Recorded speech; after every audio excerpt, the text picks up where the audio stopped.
जय हिंद। नमस्कार। School of mining में आप सभी एस्पिरेंट्स का हार्दिक स्वागत है। आज अपन ये फोर्थ लेक्चर जियोलॉजी में इंटीरियर ऑफ अर्थ के बारे में बात करेंगे।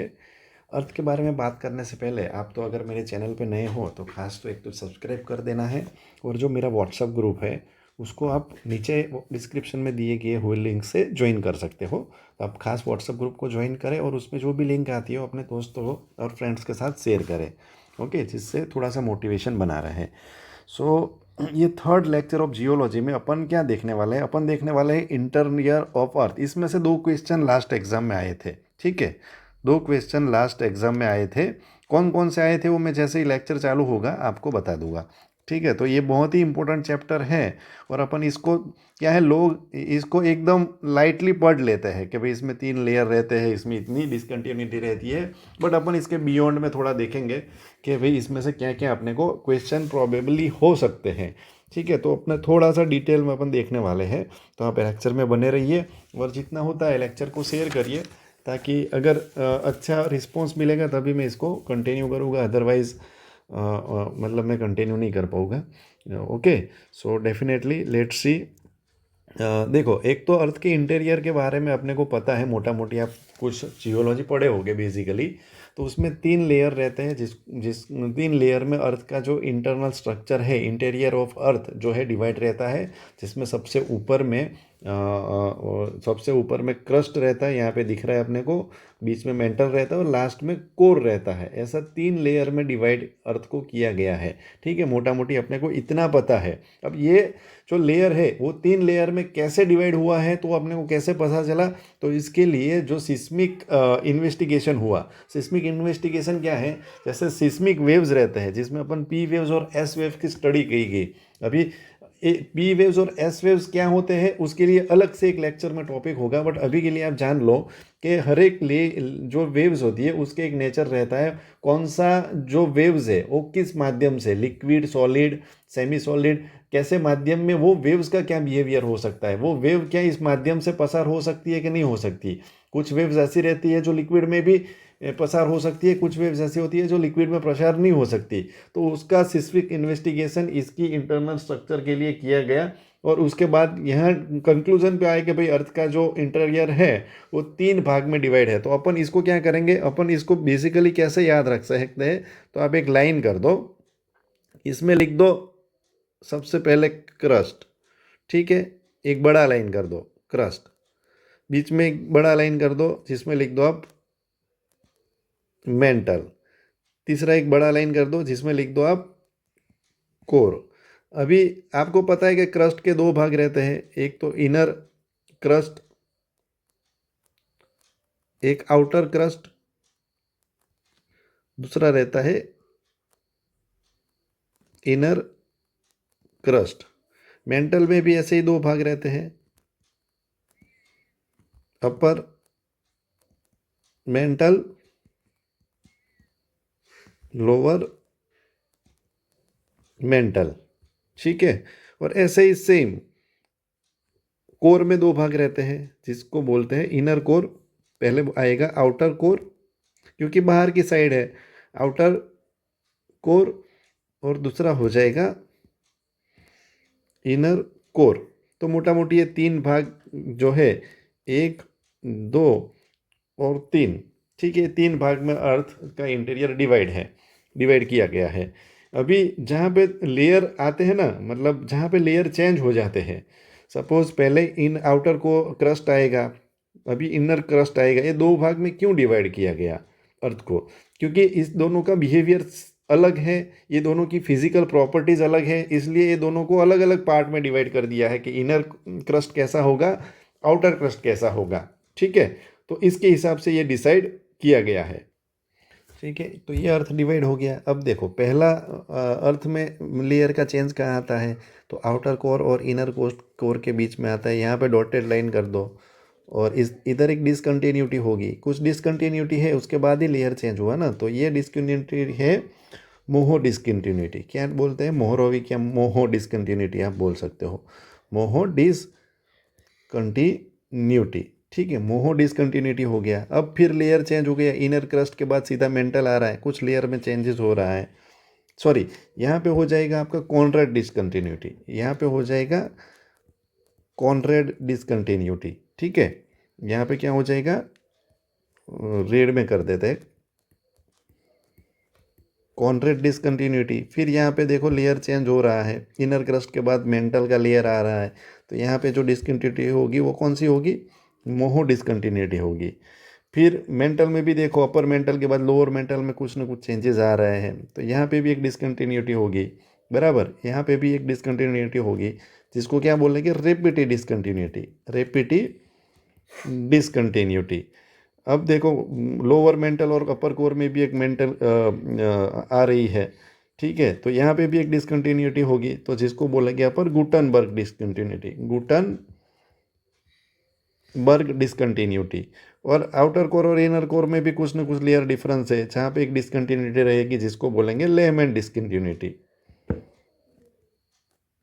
Lehman discontinuity. अभी ठीक है, ये अपन अपने पास टोटल 5 डिसकंटिन्यूटी है, तो अपन इसको कैसे याद रख सकते हैं, तो इसके लिए एक ट्रिक याद रख दो, इसके लिए एक ट्रिक याद रख दो। अभी वैलेंटाइन डे वीक भी चल रहा है, तो कुछ लोगों ने गुलाब दिए होंगे, कुछ लोग ही बेचारे तैयारी में पड़े होंगे, तो जिन लोगों ने गुलाब दिए हैं, नहीं दिए हैं, कोई बात नहीं, इसमें आप याद रखो, सबसे पहले आप याद रखो, कोई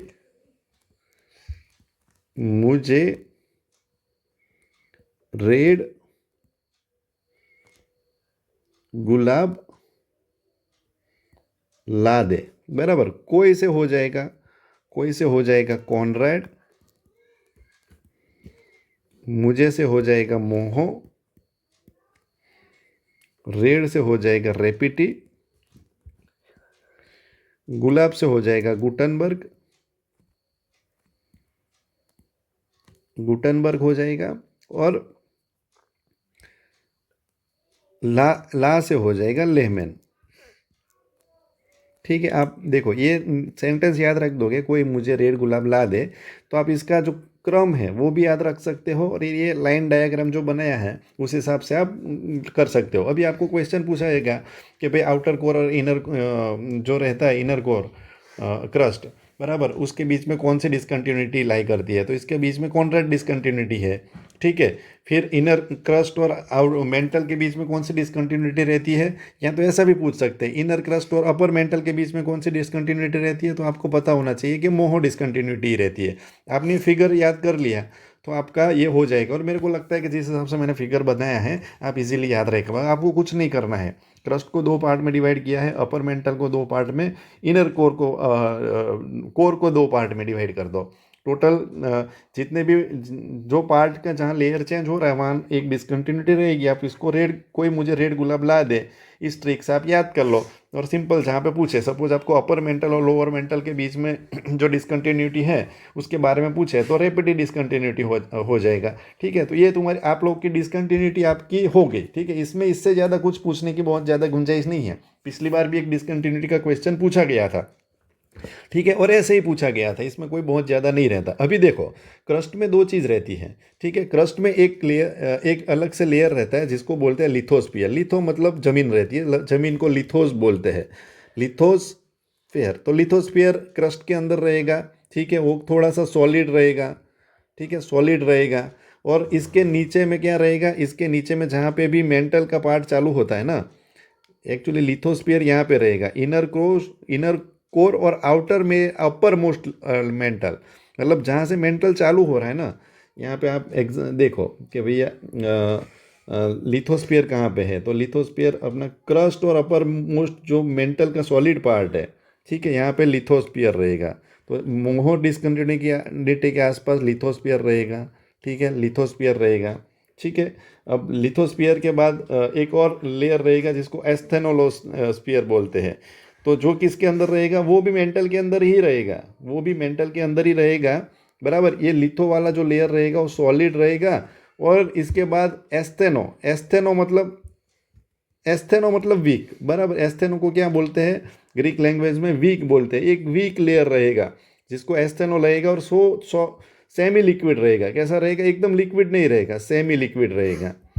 तो ये यहाँ पे एक एस्थेनोस्फीयर भी रहता है, ऊपर में लिथोस्फीयर रहता है। तो लिथोस्फीयर कहाँ रहता है वो आपको पता चल गया, एस्थेनोस्फीयर कहाँ रहता है वो आपको पता चल गया। एक सिंपल डायग्राम से ही आप पता कर सकते हो। यहाँ पे देखो, मेंटल हो गया, ये लिथोस्फीयर हो गया, यहाँ पे एस्थेनोस्फीयर हो गया, एस्थेनोस्फीयर यहाँ पे हो गया।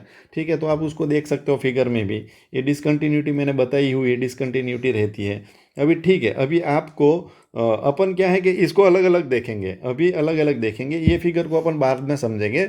अभी अपन समझ लेते हैं अर्थ के क्रस्ट के बारे में। सबसे इंपॉर्टेंट है क्रस्ट। ठीक है, अभी क्रस्ट के बारे में थोड़ा सा डिटेल में पूछा था इस बार में। ठीक है, इसमें डिटेल में क्या पूछा था कि इसकी स्पेसिफिक ग्रेविटी पूछी गई थी कि भाई स्पेसिफिक ग्रेविटी कितनी रहती है, और लोगों ने, काफ़ी लोगों को पता थी, काफ़ी लोगों को पता नहीं थी। तो अपन देख लेते हैं कि क्रस्ट किसको बोलते हैं। तो जो अर्थ का सुपरफिशियल बाहर का लेयर है ना, अर्थ का आउटर लेयर,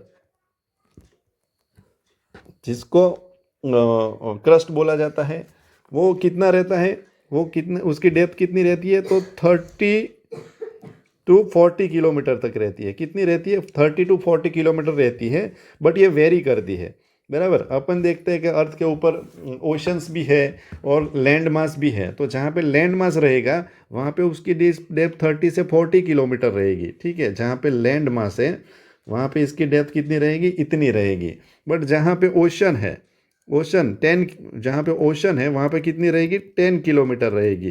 तो यहाँ पे लिख दो ओशन में कितनी उसकी डेप्थ रहेगी, 10 किलोमीटर। क्योंकि ओशन तो ऑलरेडी गहरा है ना, उसके बाद जो क्रस्ट वाला लेयर है वो तो कम हो जाएगा। क्योंकि आप मान के चलो कि 25 किलोमीटर के आसपास ओशन भी गहरा होता है, तो उसकी गहराई के बाद जो उसका सतह आएगी, और मतलब उसका जो तल आएगा, उसके नीचे में जो लेयर रहेगा उतना ही तो होगा। और वहाँ पे क्या होता है, मोहरोविक डिस्कंटिन्यूटी के बारे में तो आपने मैं बता ही दिया हूँ।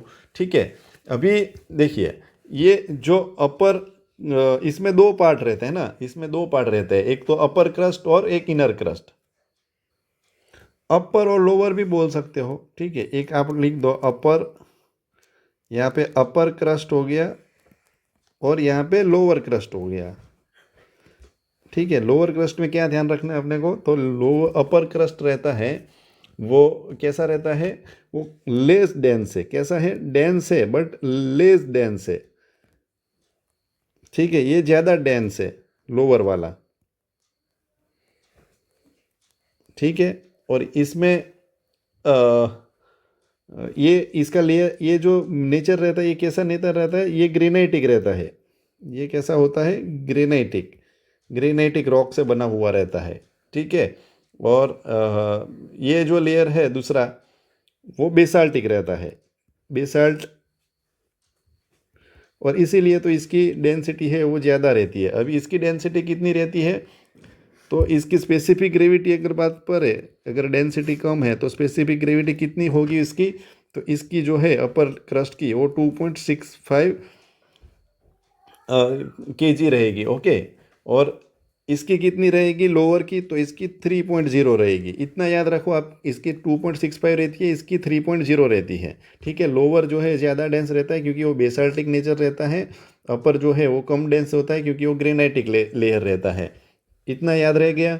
अब इसमें एक दो चीज़ और है कि जो ऊपर वाला लेयर है ना, उसको क्या बोलते हैं, सियाल बोलते हैं, सियाल।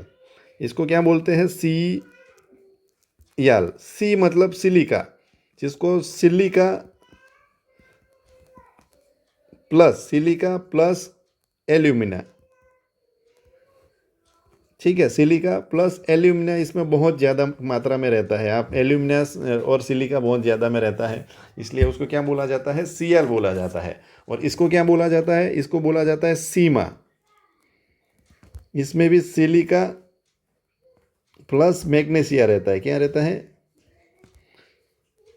मैग्नीशिया। तो सीमा किस में ज़्यादा रहता है, तो सीमा जो है लोअर मेंटल में रहता है और मैग्नीशिया रहता है। इसीलिए तो इसका जो नेचर है वो बेसाल्टिक है, और डेंसिटी भी ज़्यादा रहती है। एल्यूमिना का डेंसिटी डेफिनेटली कम होगा। तो आप ऐसे भी याद रख सकते हो कि किसकी डेंसिटी ज़्यादा रहेगी, किसमें कम रहेगी। ठीक है, अभी ये जो है ना सीआर लेयर, वो आपको एल्यूमिना वाला कंटेंट आपको अंडर सी, अगर ओशन के नीचे में देखेंगे ना, ओशन के नीचे में ये सीएल लेयर रहता है, वो नहीं रहता है। ठीक है, आप याद रखो, ओशन के नीचे में सीएल लेयर नहीं रहता है। बट ओशन के नीचे में ये सीमा लेयर है ना, सीमा वो रहती है। ठीक है, आप ऐसे याद रख सकते हो, सीमा प्रेजेंट है। ठीक है, सिलिका एंड मैग्नीशिया ओशन के नीचे वाला जो क्रस्ट है उसमें होते हैं, बट जो ओशन के नीचे में जो है सीएल जो है वो एब्सेंट रहती है। ठीक है, आप याद रखो इतना, इससे ज़्यादा कुछ नहीं पूछेगा इसमें। फिर आती है मेंटल की बारी। तो मेंटल में देखेंगे कि मेंटल का टोटल जो लेंथ है ना, मतलब अर्थ के अंदर कितना लेंथ है, तो वो है 2900 किलोमीटर। और सबसे ज़्यादा जो है वो मतलब स्पेस ऑक्यूपाई, मतलब सबसे ज़्यादा लंबा लेयर किसका है, तो मेंटल का है 2900 किलोमीटर। जो अर्थ का जो टोटल वॉल्यूम है उसका 84% हिस्सा जो है वो मेंटल में है। और इसका इसमें इसके अंदर जो अपन ने एस्थेनोस्फियर बात किया था, सबसे इंपॉर्टेंट लेयर एस्थेनोस्फियर। एस्थेनोस्फियर जो मेंटल में है, और एस्थेनोस्फियर क्या है, एक सेमी लिक्विड लेयर है। सेमी लिक्विड लेयर है, मतलब पानी भी है, पानी जैसा है बट गाढ़ा सा पानी है, जिसके ऊपर में जो लिथोस्फियर है, ये एस्थेनोस्फियर हो गया। मान लो ये एस्थेनोस्फियर का लेयर है, इसके ऊपर में एक लिथोस्फियर जो है वो लिथोस्फियर इसके ऊपर क्या है, फ्लो कर रहा है, मतलब तैर रहा है। जैसे पानी में लकड़ी तैरती है ना, वैसे ही लिथोस्फियर इसके ऊपर एस्थेनोस्फियर के ऊपर मतलब तैरता हुआ लेयर रहता है। ठीक है, अभी इसकी जो स्पेसिफिक ग्रेविटी रहती है मेंटल की, कितनी रहती है, 4.3 टू 5.5 के बीच में रहती है। ठीक है, 4.3 टू 5 केजी मीटर क्यूब इतनी रहती है। ठीक है, तो ये इसकी स्पेसिफिक ग्रेविटी भी और पूछ सकते हैं, तो आप लोग को पता होनी चाहिए कितनी स्पेसिफिक ग्रेविटी रहती है, 4.3 से और मतलब 5.5 तक इसकी स्पेसिफिक ग्रेविटी रहती है। इसके दो पार्ट रहते हैं। ठीक है, इसके दो पार्ट रहते हैं, जिसको क्या बोला जाता है, अपर मेंटल, अपन ने ऊपर में देखा ना, और लोअर मेंटल। जो अपर मेंटल और लोअर की बाउंड्री कब स्टार्ट होती है, तो भाई 700 किलोमीटर के बाद, मतलब अपर लेयर ख़त्म हो जाएगा, यहाँ पे अपर मेंटल ख़त्म हो जाएगा, उसके बाद लोअर मेंटल चालू हो जाएगा। 700 किलोमीटर पे इसकी बाउंड्री रहती है। ठीक है ना, तो ये भी याद रखना है। जहाँ पे अपन ने बात की थी कि ये एक रेपिड डिसकंटिन्यूटी जो है वो वहाँ पे लाई करती है 700 किलोमीटर बाद, जब मेंटल स्टार्ट होगा और अपर मेंटल ख़त्म होकर लोअर मेंटल आएगा ना, तो उसमें जो डिसकंटिन्यूटी रहती है वहाँ पे 700 किलोमीटर के बाद वो डिसकंटिन्यूटी आती है। ठीक है, इसका मिनरल कंपोजिशन कैसा है, तो मिनरल कंपोजिशन जो है वो अल्ट्रा बेसिक रॉक है। अल्ट्रा बेसिक रॉक, जिसको अपन पेरिडोटाइट बोलते हैं।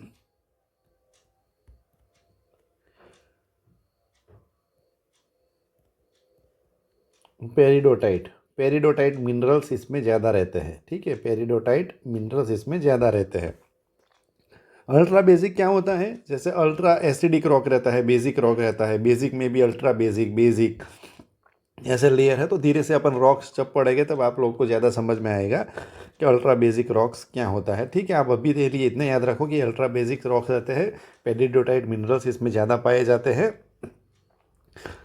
2900 किलोमीटर की टोटल इसकी लेंथ रहती है। 700 किलोमीटर के बाद इसकी डिसकंटिन्यूटी रहती है, और 4.3 से 5.5 के बीच में इसकी स्पेसिफिक ग्रेविटी रहती है। और एस्थेनोस्फियर जो सबसे सेमी लिक्विड लेयर रहता है वो इसी मेंटल में आया हुआ है, और उसके ऊपर में लिथोस्फियर जो है वो फ्लो करता है। जो कन्वेक्शन करंट जो जनरेट होता है ना, वो भी मेंटल में होता है। एस्थेनोस्फियर से कन्वेक्शन करंट जनरेट होता है, जिसके बाद क्या होता है, जो एस्थेनोस्फियर में अलग अलग प्लेट्स रहती है, ठीक है, वो मूव करती है, वो इसी का रीजन रहता है कन्वेक्शन करंट का। तो ये भी जनरेट मेंटल के अंदर होता है। तो मोस्ट इंपॉर्टेंट ये लेयर है, जिसके अंदर इतना चीज़ आप याद रखोगे तो इसके बाहर पूछने की कोई गुंजाइश नहीं है। अभी देखते हैं कोर के बारे में। ठीक है, कोर के बारे में, अभी कोर को समझने के लिए आप फिर से इमेज में आ जाओ। मान लो यहाँ से कोई वेव्स छोड़ी गई है, इसमें दो टाइप्स की वेव रहती है। ठीक है, अभी दो टाइप्स की वेव्स के ऊपर अपन चर्चा करेंगे। सबसे पहली जो रहती है वो है पी वेव्स, येलो में जितनी दिखाई गई है ना वो है अपनी पी वेव्स, और जो डार्क में दिखाई गई है ब्लैक कलर में वो है एस वेव्स। तो एस वेव्स का क्या नेचर रहता है, प्री वेव को प्राइमरी वेव क्यों बोला जाता है, क्योंकि वो सबसे फास्ट वेव रहती है। ठीक है, सबसे फास्ट रहती है, और जो पॉइंट रहता है ना सबसे फास्ट इसको नोटिस किया जाता है। अभी फास्ट रहती है इसलिए आप उसको याद रखो कि ये सॉलिड में भी पास हो सकती है, ठीक है, और लिक्विड में भी हो सकती है। ठीक है, दोनों दोनों माध्यम से ये पसार हो सकती है, इसलिए सबसे फास्ट और सबसे पहले इसको नोटिस किया जाता है पी वेव्स को। ठीक है, और एस वेव क्या है, एस वेव को पहले नहीं नोटिस किया जा सकता क्योंकि वो ओनली सॉलिड, जो पी वेव्स रहती है, यहाँ पे लिख देता हूँ, जस्ट अभी के लिए इतना याद रखो, पी वेव जो रहती है वो सॉलिड प्लस लिक्विड, ठीक है, ये दोनों से पास हो सकती है। एस वेव जो है वो सिर्फ सॉलिड से पास हो सकती है, और ये फास्ट, सबसे फास्ट इसीलिए रहती है क्योंकि वो सब दोनों में से पसार हो जाती है। और ये तो क्या है कि ये गायब हो जाती है, ये सॉलिड में से ही पास हो सकती है, लिक्विड में से नहीं हो सकती। ठीक है ना, तो इसलिए वो एस वेव्स गायब हो जाती है। तो देखो अपन जैसे ही यहाँ पे एपीसेंटर से पी और एस वेव्स को छोड़ा गया, ठीक है, तो आप देख सकते हो कि जहाँ पे मेंटल वगैरह का लेयर है, तो मेंटल में भी एस्थेनोस्फीयर जहाँ पे आता आएगा ना, तो वहाँ पे वो थोड़ी सी एस वेव्स मतलब कमज़ोर हो जाएगी। ठीक है, और पी वेव्स कंटिन्यूस चलती रहेगी। बट जो कोर के पास जब पहुँचेगी, कोर में भी ये कोर का लेयर है, तो कोर में भी जो आउटर कोर है वो कैसा है, लिक्विड है। आउटर कोर जो है लिक्विड है, इसलिए देखो पी वेव्स यहाँ पे आके रुक गई है, यहाँ पे ये पी सॉरी ये जो है वो लिक्विड लिक्विड स्टेट में है। ठीक है, आउटर कोर। और यहाँ पे आप देखो कि एस वेव जो है यहाँ पे आके रुक गई है, यहाँ से वो आगे ऐसे बढ़नी चाहिए थी, यहाँ से ऐसे आगे बढ़नी चाहिए थी, यहाँ से ऐसे आगे आगे बढ़नी चाहिए थी। ठीक है, वो बढ़ी नहीं है, उसके लिए वो मतलब वैज्ञानिकों ने मतलब फाइंडिंग किया कि भाई जो उसका आउटर कोर है ना, वो आउटर कोर जो है वो कौन सा स्टेट में है, लिक्विड स्टेट में है। और इसीलिए यहाँ पे शैडो जोन क्रिएट हो जाता है। शैडो जोन क्यों क्रिएट हो जाता है, देखो अभी आप ये जो वेव्स है वो वेव्स को आप ध्यान से देखो, तो ये वेव्स यहाँ से जा रही है, तो ये वेव्स की डायरेक्शन ऐसी होनी चाहिए थी, ऐसी होनी चाहिए थी। ये वेव्स की डायरेक्शन ऐसी होनी चाहिए थी, यहाँ पे आनी चाहिए थी। ये पी वेव्स की बात कर रहा हूँ। बट यहाँ तक जब मेंटल एंड होता है तब तक तो वो सीधी चल रही थी, उसके बाद उसका जो डायरेक्शन है ना वो धीरे से थोड़ा सा चेंज हुआ, यहाँ से स्लाइड चेंज होके ये यहाँ पे चला गया। ठीक है, और यहाँ पे चेंज होके वो यहाँ से चला गया डायरेक्शन। मतलब इसकी जो वेलोसिटी है ना, वेलोसिटी में पी वेव्स में भी कुछ डिफरेंस देखने को लिखा, क्योंकि देखो पी वेव्स भी दोनों माध्यम से तो पसार हो सकती है, बट वो सॉलिड से ज़्यादा तेज़ भागेगी, लिक्विड में आएगी तो उसका जो वेलोसिटी रहता है वो कम हो जाता है। तो ये जो डायरेक्शनल जो चेंजेस हुए हैं उसकी वजह से यहाँ पे पी वेव्स ने क्या जोन क्रिएट किया हुआ है, शैडो जोन क्रिएट किया हुआ है। मतलब ये शैडो जोन से क्रिएट हो गया, जहाँ पे एस वेव्स तो बिल्कुल आई नहीं है, पी वेव्स का शैडो जोन हो गया। ठीक है, और यहाँ पे देखो तो यहाँ पे तो बिल्कुल एस वेव्स तो डायरेक्ट हिट कर ही नहीं रही है, दूसरे साइड आ ही नहीं रही है। एस वेव्स तो यहाँ पे मतलब डाइवर्ट ही हो जा रही है। ठीक है, 105 डिग्री तक ही आ रही है, दोनों साइड 105 डिग्री तक आएगी। उसके बाद तो एस वेव आ ही नहीं रही है। तो ये तो साबित हो गया कि भाई बीच का जो लेयर है वो सख्त लिक्विड लेयर है, जहाँ पे एस वेव तो बिल्कुल आ ही नहीं रही है। बट जो पी वेव्स है वो भी डायरेक्शन चेंज हो रही है, और उसकी वजह से एक शैडो जोन क्रिएट हो रहा है। तो आप ये शैडो जोन क्रिएट हो रहा है, उसकी वजह से आप बोल सकते हो कि भैया जो ये आउटर कोर जो है वो उसका स्टेट कैसा है, तो एक लिक्विड स्टेट में है, और ये जो है इनर कोर जो है वो एक सॉलिड स्टेट में है। ठीक है, तो ऐसे करके अपन उसको याद रह सकते हैं, दोनों साइड में ऐसा सेम शैडो जोन क्रिएट हो जाएगा 140 से 105 डिग्री के बीच में। ठीक है, तो ये जस्ट आप याद रखो। अभी जो कोर रहता है ना, तो कोर की डेप्थ कितनी रहती है, तो कोर की डेप्थ जो कोर का जो कोर का जो सेंटर रहेगा वो कितने किलोमीटर तक है, 6371 किलोमीटर तक उसका सेंटर है। इतना सेंटर इसका मैक्सिमम कोर का जो सेंटर रहेगा वो कहाँ पे रहेगा, 6371 सेंटीमीटर रहेगा, किलोमीटर रहेगा सॉरी। और कहाँ से स्टार्ट होगा, जहाँ से मेंटल 2900 किलोमीटर से स्टार्ट होगा, 2900 किलोमीटर से 6371 किलोमीटर तक रहेगा, 2900 से लेकर 6371 किलोमीटर रहेगा। और बीच में दो पार्ट में डिवाइड होता है ना ये, बीच में 5000 किलोमीटर तक मानेंगे कि 5000 किलोमीटर के बाद जो है वो इनर कोर स्टार्ट हो जाता है, इनर कोर स्टार्ट हो जाता है। और 2900 से लेकर 5000 तक में आउटर कोर है। ठीक है, 2900 से लेकर 5000 तक में क्या है, वो आउटर कोर है। उसके बाद 5000 से लेकर 6371 तक कौन सा है, इनर कोर है। तो आप वैसे कैलकुलेशन के हिसाब से आप देखो ना, तो 6300 में से 2900 निकालोगे तो कुछ 2900, 3430 के 3470 कुछ आएगा। ठीक है, ये जितना भी आता है 3400 प्लस आएगा। ठीक है, 3400 प्लस आएगा।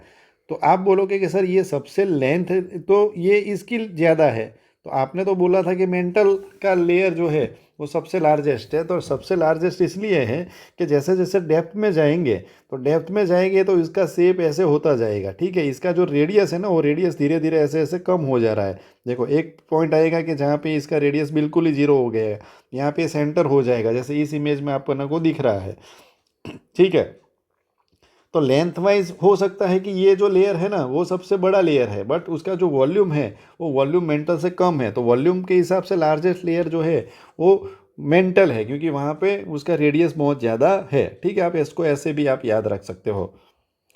बाकी इसमें कोई ज़्यादा है नहीं, तो कोर के इतना ध्यान रखो आप। और इसकी जो डेंसिटी रहती है वो कितना रहती है, इसमें एक लेयर रहता है जिसको निफे बोलते हैं, जहाँ पे निफे पाया जाता है। क्या पाया जाता है, यहाँ पे एक लेयर पाया जाता है जिसको अपन निफे बोलते हैं। 1 मिनट अपन मिटा देते हैं और यहाँ पे लिख लेते हैं निफे। ठीक है, यहाँ पे निफे, जिसमें क्या रहता है सबसे ज़्यादा निफे कहाँ पाया जाता है, यहाँ पे लिख दो निफे। तो निकल एंड फेरस, फेरस मतलब आयरन। ठीक है ना, ये ज़्यादा मतलब रहते हैं। ठीक है, और इसकी डेंसिटी कितनी रहती है, इसकी डेंसिटी जो रहती है ये लेयर की, वो 1.2 इंटू 10⁻³ kg सेंटीमीटर क्यूब। ठीक है, kg मीटर क्यूब, इतनी इसकी डेंसिटी रहती है। तो ये डेंसिटी आप खास याद रखना, ये तीनों डेंसिटी आप याद रखना। तो आपको पूछा जाएगा कि नीफे कहाँ पाया जाता है, तो नीफे पाया जाता है निकल एंड फेरस। आपको स्टेटमेंट वाइज भी क्वेश्चन पूछे जा सकते हैं। एल्यूमिना सिलिका कहाँ पाया जा सकता है, एल्यूमिना मैग्नीशिया कहाँ रहता है, सियाल, सीमा और नीफे, ऐसे 3 लेयर रहते हैं। ठीक है ना, आप उसको ऐसे याद रख सकते हो। चलो, ये हो गया अपना इंटीरियर ऑफ अर्थ, यहाँ पे ख़त्म हो जाता है। इसके बाद अपन चालू करेंगे प्लेट टेक्टोनिक के बारे में पढ़ेंगे। ठीक है, कॉन्टिनेंटल ड्रिफ्ट थियरी अपनी क्या थी उसके बारे में अपन देखेंगे। Thank you so much.